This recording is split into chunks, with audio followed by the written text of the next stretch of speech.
Greetings all, F-Man here. Something a bit different today.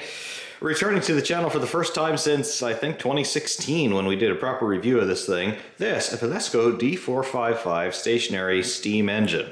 Yeah, it is a real live steam engine that fits on a tabletop, and it's kind of cool. And we are going to get this thing ready to run and run it. It has not run in quite some time. I don't really know how long it's been, but I've got all the necessary materials and I pretty much remember how everything is supposed to go on it.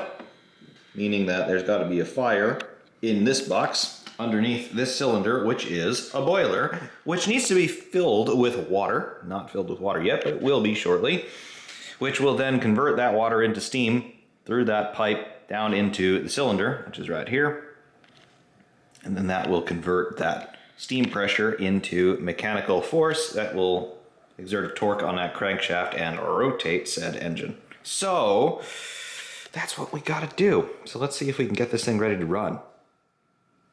Right, so the first thing we need to do is get some water in this boiler. We've got a hole up here, which is where our safety valve will go. However, for the time being, make sure our whistle is cracked open there. That's full open actually.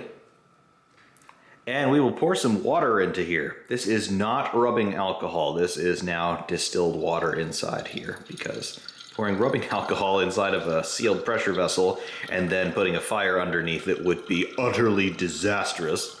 So we're not going to do that. But we are getting water in there now. There's a sight glass on the, as far as the camera is concerned, the right side of the boiler, where you can see that flange protruding. We will consult that shortly. This boiler actually holds quite a bit of water. I would say, I don't know, probably about 500 milliliters in total. I'm not going to fill it all the way to that level, but to the extent that we're going to be getting a reading on the sight glass, it's probably up to about 50 to 75 mil by that point. So that's cool.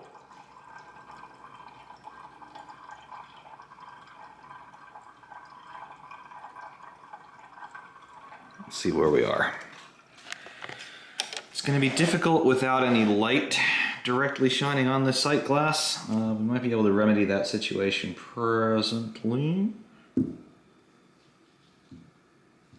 Give it a moment here. Gotta pull up, there we are. Where is that water level? Okay, there it is. You see closer to the first row from the bottom of screw heads, you can see some bubbles, and then you see a color change from darker to lighter. That is the water level. That's where the meniscus is, right about here at the moment. So that's where that is. I want to get it to about halfway up the sight glass, so that's not terribly far away from where we are. However, it does require a little bit more water in the system, so back to this.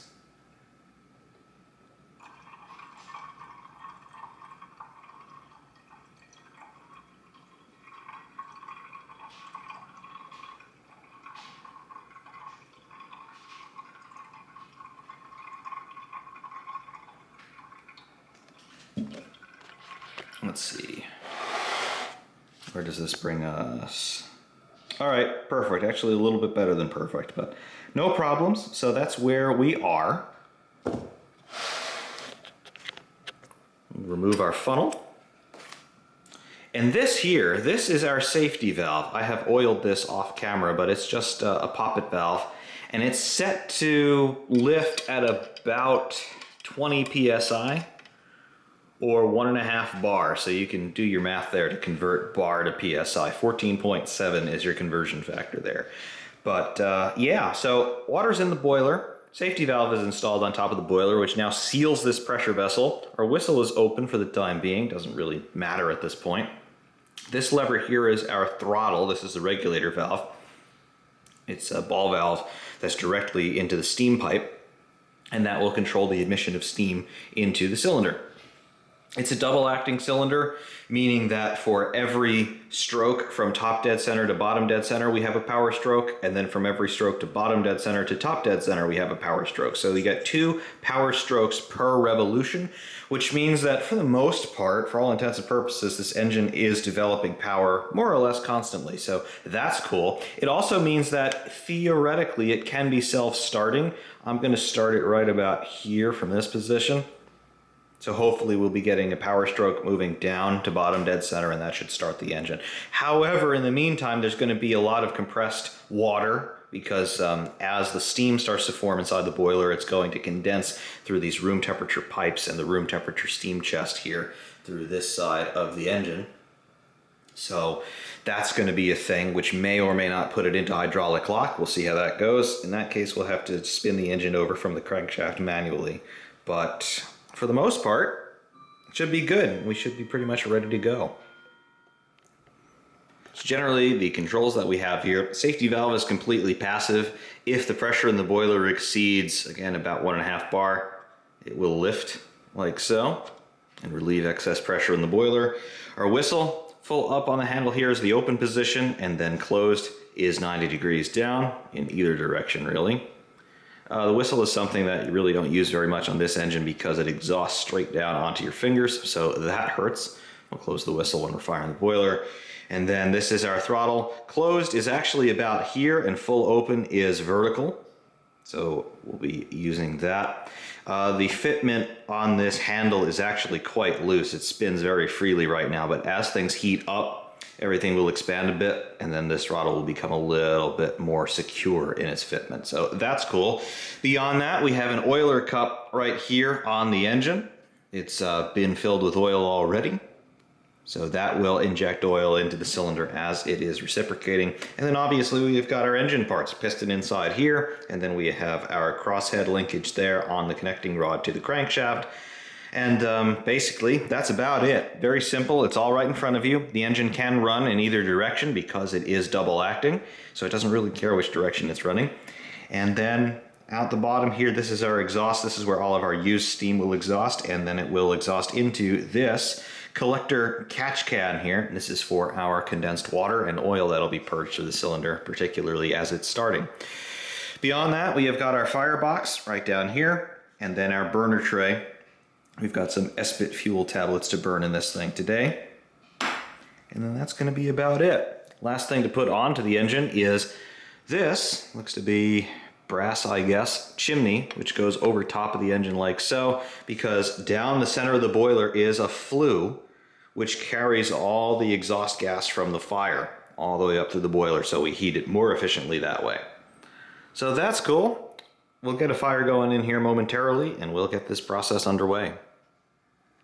Right, so we've got 3 SBIT tablets here in our burner, and we have got a lighter. We'll light this off. So we remove the safety lock on our lighter. There we go. We'll get them lit off. There we go. And we can push this into the boiler. Right. So we're in. Yep. And we are now going to start to generate some steam pressure in due course. Obviously, it's not instantaneous. Nothing really happens quite instantaneously here on a steam engine, particularly from cold as we are right now. But the process is now in motion. The energy from this fire in here, which is already pretty well established and will get better as the fuel tabs ignite. All those exhaust gases will be coming up through the central flue. See some smoke running through that flue right now because the fuel tablets are not completely caught. But once they do catch completely, that smoke will subside, and they actually do burn pretty cleanly once everything is up and running completely.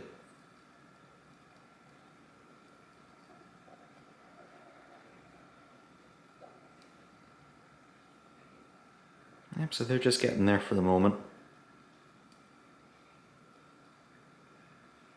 But the process is underway. Now we've got ourselves a pressure vessel, obviously not at very high pressure at the moment, but From here on out until heat is removed, we've got ourselves something that has some potential energy in it, and therefore some reasonable caution is warranted.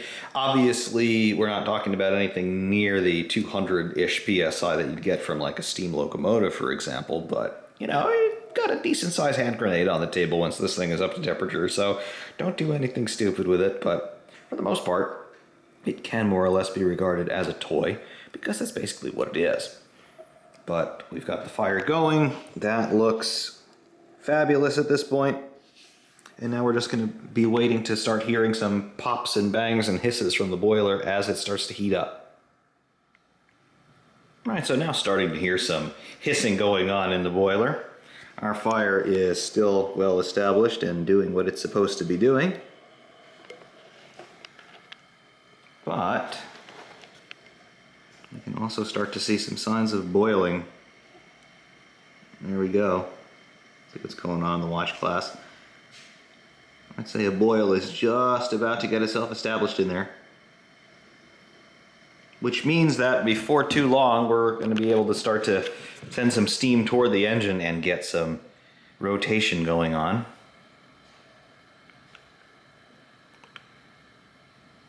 Already getting a little bit of a hydraulic lock situation going on because this throttle valve is a little bit leaky. You already have some heat in the cylinder, not a lot. We can open up the throttle a little bit.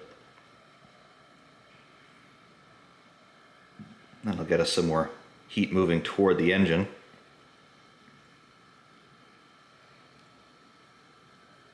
Which will really start to warm things up and help us out with the idea of having condensed water in the cylinder. There we go. Now we're starting to get ourselves some heat moving toward the engine. So we'll warm everything up to some extent at very least. And help with that condensation problem. Because I definitely feel a lot of tension right here as I try to pull the cylinder down.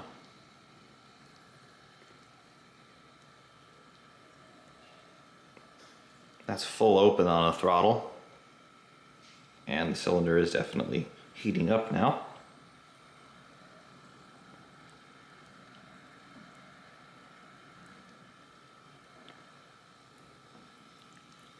Yeah. There we go.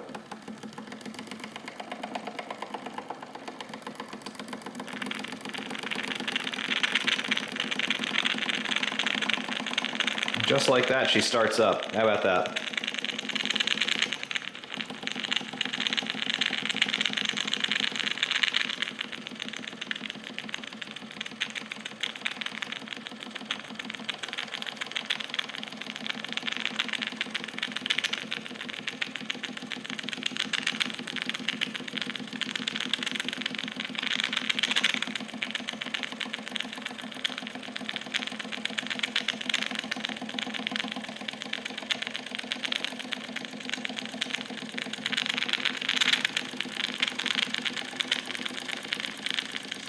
So as everything really comes up to temperature, it's purging condensed water as well as some oil.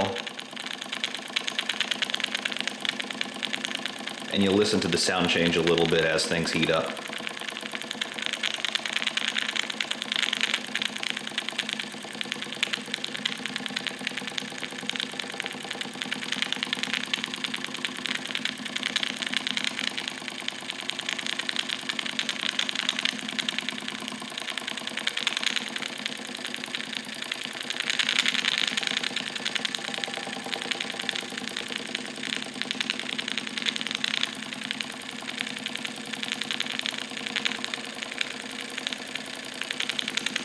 For the most part, that's operating temperature now.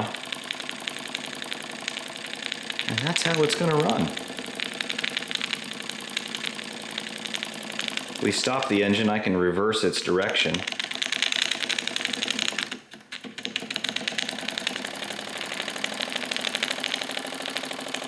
You can see it's quite happy to run in either direction. It doesn't really matter.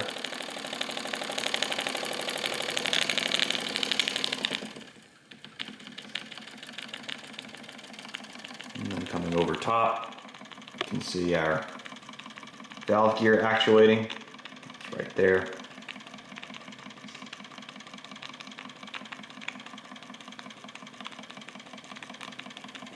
So double action steam engine, you've got yourself a power stroke in both directions. That's really nice.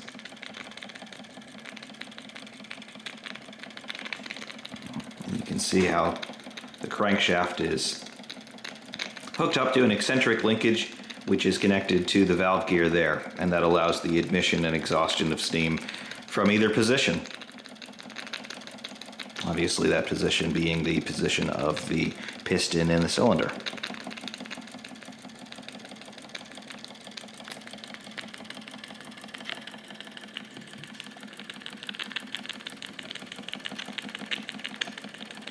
So that's all real cool. What do we have here in terms of our condensed water catch? Yeah.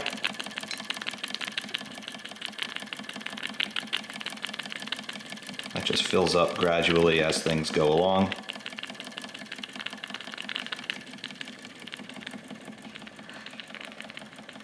And for the most part, that's what we've got here.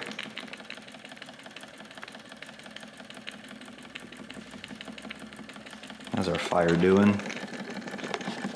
Calmed down a bit. It's still the initial 3 tablets that we put in.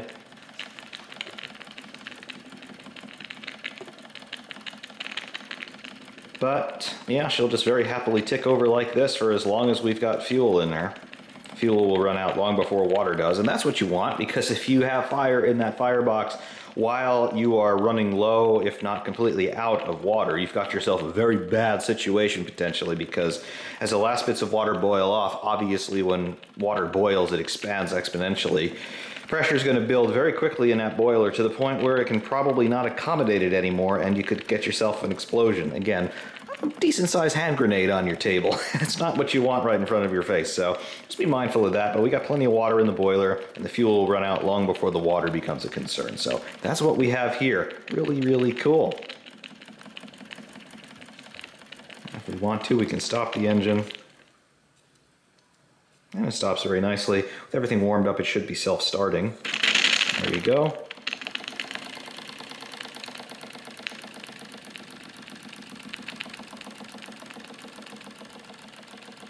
And that's how that works. Very, very nice. Very pleased that this thing's just ticking over so happily after not running for who knows how long. Goes to show that as long as they're stored right, in other words, kept cool and dry, and you've oiled the cylinder in particular before you put it away, it should fire right back up. Right, so we have had our fire go out, we've refueled, relight everything, another 3 S-bit tablets here.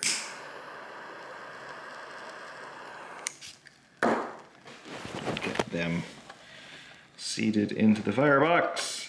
There we go.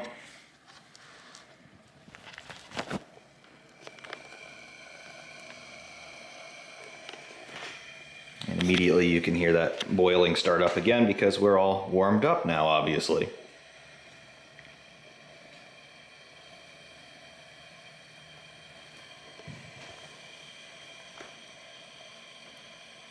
I should have enough pressure to sound the whistle just so you can hear how annoyingly shrill this is.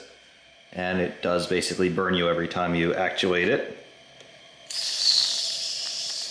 Yeah, not quite enough pressure yet, but obviously it's getting there.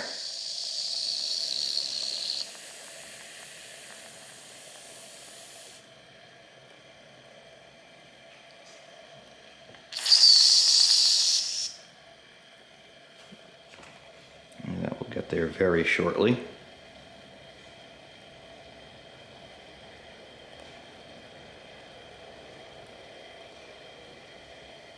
Let's see.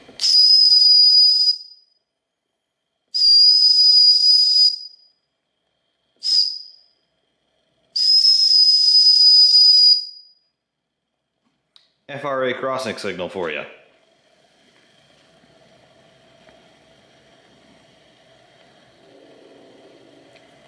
Which you can now hear outside. Maybe you can.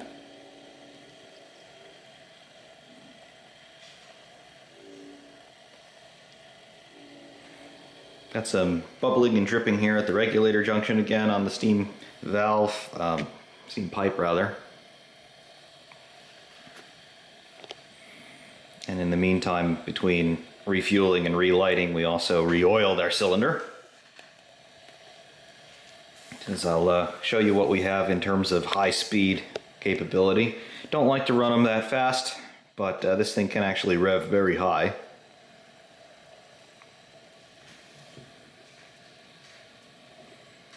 So we'll get this going once we get it into a reasonable start position.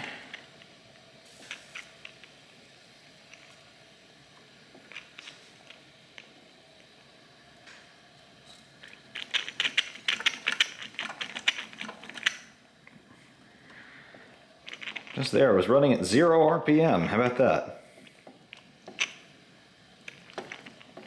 Got a lot of condensed water in here to try and purge through.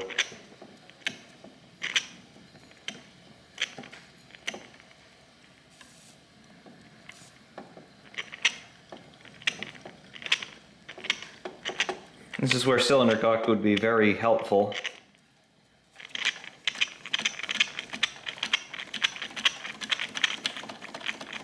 There we go.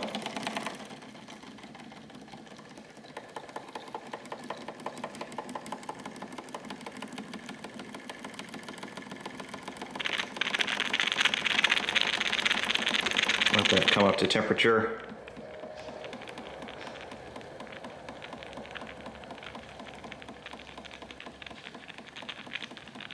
Once that is up to temperature, we will open up the throttle and show you basically max RPM.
All right, let's get ready to show it some revs.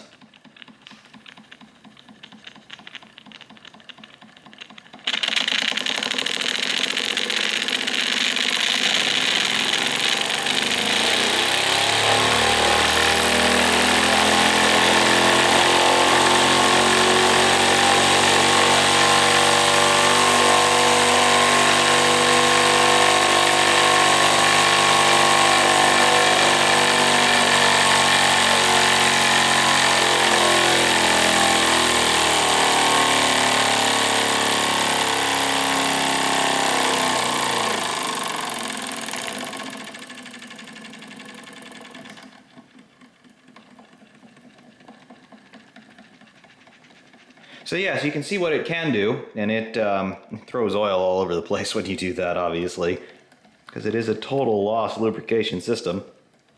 But that's what it's capable of, and it can rev very, very high, as you can see. But it's also just as content to run at these kinds of speeds here, which is where it's more fun in my view, because you can actually watch everything work.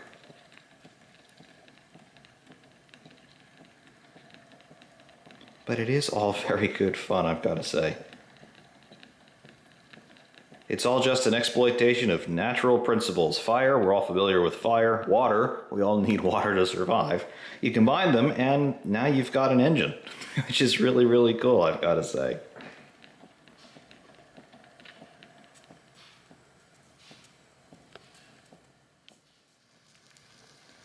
And here is our safety valve. Let's see if we can show you the safety valve actually lifting. We're just letting pressure build up in the boiler now.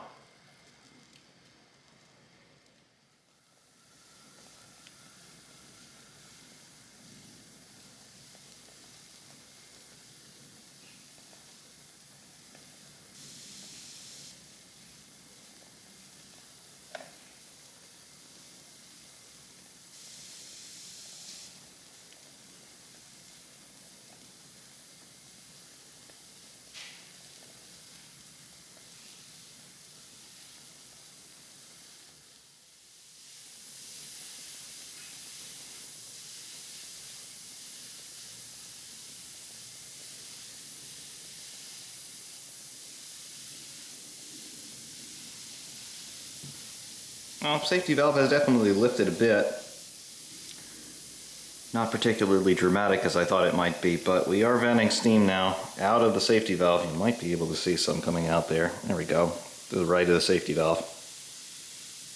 So that's what it does when the valve lifts. It's very subtle, but you can definitely hear it, and you can definitely see it a little bit there with the contrast with the dark backdrop. So that's the safety valve actually working, so that's cool. However, in the meantime, run the engine.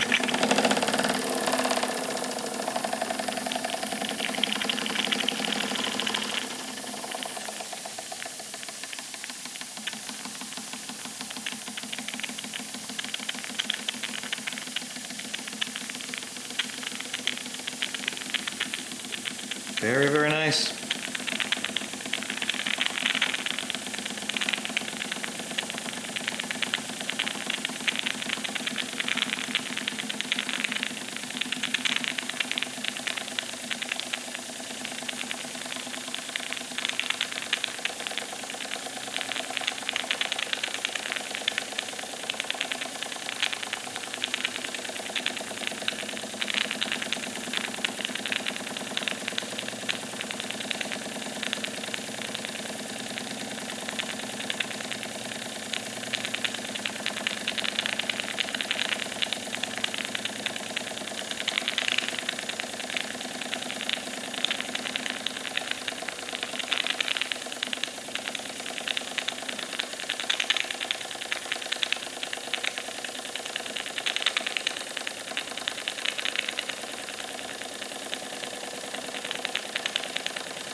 But basically that's about it in terms of the operation of this thing.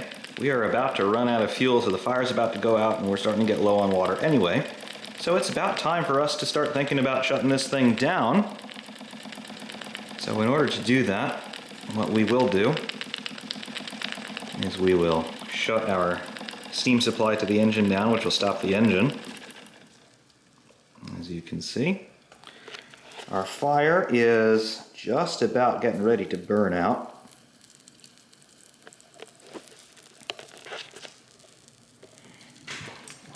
And one thing that you got to make sure that you do is that you crack the oiler cup cover on the engine as it's hot. Because if you don't do that, and we've now done that, as this thing cools down and the metal obviously will expand and contract at slightly different rates, you can seize that oil cup solid on the top of the oiler, and that's no good. And that'll be seized solid until it heats up again, which is not going to be something you want to do until you're able to lubricate the cylinder again. So that's that. However, as you can see in here, our fire is just about getting ready to burn out. So we've got that going on. Once the fire does burn out, we will pull the burner tray so that that doesn't seize solid in there, again, as expansion and contraction happens. We will also be emptying our condensed water catch and then cleaning that with dish soap because that'll displace all the oil in there. And then the last thing to do is going to be to drain the boiler of any residual water. You do not want to keep water in the boiler because that's just inviting corrosion to happen. You don't want corrosion to happen on a pressure vessel, so we'll do that. In order to do that, we'll be removing the safety valve, and that's just hand tightened, so that's fine. And then it'll be ready to go back into mothballs, basically. Last thing we'll do is we will throw oil into the cylinder again, just to coat everything, so that it can sit for who knows how long once again before we decide to get this thing fired up once more. I have to say, though, very pleased with the way that it has held up. I don't really remember the last time that I ran this engine to any great extent. So the fact that it has held up for as long as it has in good condition is very good. And I've had this thing since 2016 now, so it's getting on 9 years old. And it's really nice to see. But that's what I've got here today. I will spare you all the cleaning and mothball procedure, but until next time, F-Man saying thank you very much for watching, and of course, we will see you soon.